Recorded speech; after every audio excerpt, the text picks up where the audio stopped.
একটা short pitch লেন্থের বল ছিল, আফিফ হোসেন ধ্রুব বেশ ভালো এক্সিকিউট করেছেন। ওই ধরনের বল আসলে ছক্কা মারার মতোই বল, তবে আফিফের এক্সিকিউশন পাওয়ারটা বেশ ভালো ছিল। রাতের ম্যাচে আমরা রান দেখতে পাবো, রাতের ম্যাচে ছক্কা দেখতে পাবো, সেটা খুব স্বাভাবিক। কিন্তু একটা বিষয় লক্ষ্য করেছেন কিনা, চট্টগ্রাম পর্বে আসার পর ম্যাচ প্রতি ছক্কা মারার হারটা কিন্তু অনেক বেশি মাত্রায় কমে গেছে। অনেক বেশি মাত্রায় বলতে একদম অর্ধেকে নেমে এসেছে। যেহেতু রাতের ম্যাচে ডিউ ফ্যাক্টর কাজ করে, রান করাটা ইজি, আমরা একটু দিনের ম্যাচকে রেফারেন্স হিসেবে যদি পর্যালোচনা করতে চাই, তাহলে একটা বিষয় কিন্তু আমরা খেয়াল করব। সেই বিষয়টা হচ্ছে চট্টগ্রাম পর্বে ছক্কা মারার পরিমাণটা অর্ধেকে নেমে দাঁড়িয়েছে। সিলেট পর্বে ম্যাচ প্রতি ছক্কা মারার যে হার ছিল, ঠিক এই মুহূর্তে আপনারা পর্দায় দেখতে পাচ্ছেন, সেই হারটা কিন্তু প্রায় 20-এর কাছাকাছি, অর্থাৎ সেই জায়গাটাতে 19.83। ঢাকা পর্বে ম্যাচ প্রতি ছক্কা মারার হারটা ছিল দিনের ম্যাচগুলোতে 21.25। চট্টগ্রাম পর্বে সেটা এসে দাঁড়িয়েছে 11.66। তার মানে প্রায় অর্ধেক এসে দাঁড়িয়েছে। এখন চট্টগ্রামে এই ছক্কা মারার হারটা কেন এত কম? আমরা দিনের ম্যাচকে রেফারেন্স হিসেবে ধরেছি, কারণ দিনের সময়টাতে ব্যাটিং করাটা রাতের সময়ের চাইতে অপেক্ষাকৃত কঠিন। এটার পিছনে অন্যতম বড় কারণটা হচ্ছে গ্রাউন্ডের বা বাউন্ডারির পরিসীমার যে জায়গাটা। এখানে আমার বেশ কয়েকটা কথা আছে, আশা করছি মনোযোগ দিয়ে পুরো আলোচনাটা শুনবেন। আমরা যদি একটু দেখাই পেরিমিটারের জায়গাটা, চট্টগ্রামে সেন্টার অফ দ্য উইকেট থেকে স্ট্রেট বাউন্ডারি কিন্তু 70 মিটার্স, লং অন লং অফও 70 মিটার্স, স্ট্রেটও 70 মিটার। সিলেটে সেটা ছিল 65, 66, 61, যেটা আপনারা ঠিক এই মুহূর্তে পর্দায় দেখতে পাচ্ছেন, দুটো বাউন্ডারির কম্প্যারিজনের জায়গাটা। একটা বিষয় লক্ষণীয়, সেটা হচ্ছে সিলেটে কিন্তু বড় বড় ছক্কাও হয়েছে। আমরা সাইফ হাসানকে দেখেছি বড় বড় ছক্কা মেরেছেন, 200 রান চেস করার ম্যাচে দেখতে পেয়েছিলাম। এছাড়াও অন্যান্য বিভিন্ন ব্যাটারদেরকেও দেখেছি, বড় ছক্কাই কিন্তু হয়েছে, 80, 85, 90, 95 ছক্কা কিন্তু হয়েছে, বড় ছক্কা হয়েছে। লিটন তানজিদের দুর্দান্ত ব্যাটিং আমরা দেখেছি, সেখানে কিন্তু বড় ছক্কা হয়েছে। এখানে ব্যাপারটা যেটা, সেটা হচ্ছে ছক্কা মারা কিন্তু যতটা না শারীরিক, তার চাইতে অনেক বেশি সাইকোলজিক্যাল ব্যাপারও। ব্যাটারের ফুল সুইং অফ দ্য ব্যাট সিলেটে কিংবা ঢাকায় বাউন্ডারি সাইজটা একটু ছোট হওয়ার কারণে ব্যাটাররা অ্যাপ্রোচে গেছেন বেশি, ব্যাটাররা ব্যাটার ফুল সুইং করেছেন।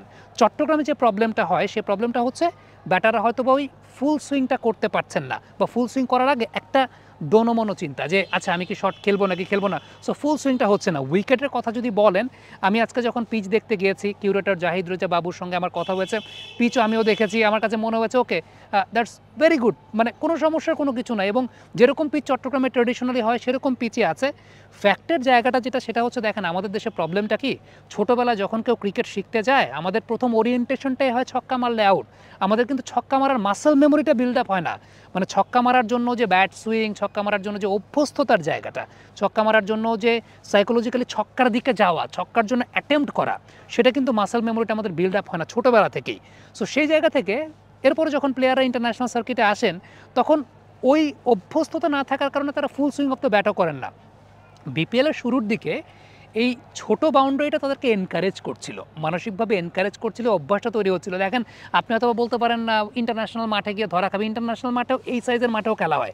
নিউজিল্যান্ডে আরও ছোট মাঠে খেলা হয়, ঘরোয়া ক্রিকেটের কথা যদি বলি, নিউজিল্যান্ডের ব্যাটসম্যানরা কি বড় মাঠে গিয়ে ছক্কা মারতে পারেন না? এই সিলেটেরই 65 মিটারের মাঠ থাকার পরে 85 মিটার 90 মিটারের ছক্কা আমাদের ব্যাটসম্যানরা মারেন নাই, মেরেছেন। আমার কথাটা হচ্ছে যে তখন ওই বাউন্ডারির পরিসীমাটা যেটা ছিল, এনকারেজমেন্টটা ছিল, রান হচ্ছিল। এখন চট্টগ্রামে এই যে সমালোচনা হয়েছে, তামিম ইকবাল খান কথা বলেছেন, নানাবিধ কারণে বাংলাদেশ ক্রিকেট বোর্ড হয়তো বা এখন বাউন্ডারিটাকে চিন্তা করছে, ঠিক আছে রেগুলার যে বাউন্ডারিটা থাকে সেই বাউন্ডারিটাই আমরা ব্যবহার করছি। বাট ওই ছোট বাউন্ডারি যে ইন্টারন্যাশনাল মাপের পরিসীমায় না, বিষয়টা কিন্তু সেরকম না। ইন্টারন্যাশনাল মাপের পরিসীমায় যেটা বলা আছে, সেন্টার অফ দ্য উইকেট থেকে স্ট্রেট বাউন্ডারি 82 মিটারের বেশি হতে পারবে না, 59 মিটারের ছোট হতে পারবে না। সো 65 মিটার সেই জায়গাটায় ইন্টারন্যাশনাল রেঞ্জের মধ্যেই আছে। হ্যাঁ, অপেক্ষাকৃত নর্মাল টাইমে যে ধরনের বাউন্ডারিতে খেলা হয় তার চাইতে ছোট, কিন্তু ছোট হওয়ার সুবিধাটা যেটা হচ্ছিল, আপনি কিন্তু ব্যাটারদেরকে অ্যাটেম্প নিতে দেখেছেন, ছক্কা মারার অভ্যস্ততাটা কিন্তু তৈরি হচ্ছিল। এখন ব্যাপারটা কিন্তু এরকম না যে তারা ছক্কা মারছেন 66 মিটারের ছক্কা মারছেন, ব্যাপারটা সেরকম না। 70, 75, 80 মিটারের ছক্কাই তারা মারছিলেন। ওই যে আজকে সত্যি কথা বলতে সাব্বির রহমানকে আমরা যেভাবে দেখতে পাচ্ছি, ওই যে ছক্কা মারার এনকারেজমেন্টটা সাব্বির যদি না পেতেন, ওই ফ্লোতে যদি না আসতেন, প্রথম দিন সাব্বিরের ইনিশিয়ালি ছক্কাগুলো কিন্তু 70, 71 মিটার, 72 মিটার, এরপর আস্তে আস্তে বাড়িয়েছেন, এরপর 82, 85, 90।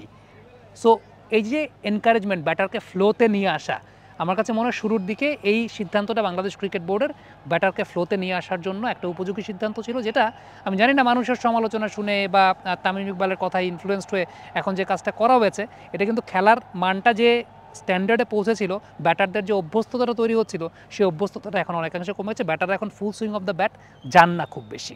কমেন্ট বক্সে আপনাদের মন্তব্য মতামত জানতে চাই।